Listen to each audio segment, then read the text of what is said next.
28 қараша Қожа Ахмет Яссауи атындағы халықаралық қазақ-түрік университетінде жасанды интеллект дәуірінде медиа және бейбітшілік журналистикасы атты дөңгелек үстел өтті. Шараға арнайы Қазақстан Республикасы парламенті сенатының депутаты Тархан Қуандықұлы, медиа мамандар және мұсылман ақсақалдар кеңесі қатысты.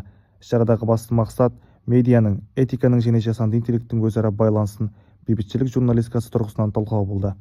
Бүгінгі мәселе бұл тек телеарна, газет, журнал, яғни дәстүрлі бақта жұмыс істеп жүрген журналистерден де бөлек бұл әрбір адамды жауапкершілікке шақыру мәселесі туындап отыр. Міне бүгін осы талқыланды, яғни осы кезеңде, осы дәуірде әрбір азаматтың былайша айтқанда көбірек жеке меннен гөрі бізді ойлауы, яғни өзінен гөрі қоғамның мүддесін, елдің мүддесін, мемлекеттің мүддесін көбірек ойлау қажеттігі сөз болды.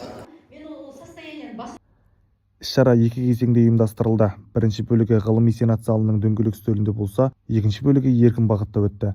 Арнайы медиа мамандар студенттермен ашық пікір алмасып, болашақ журналистерге кеңестер айта кетті.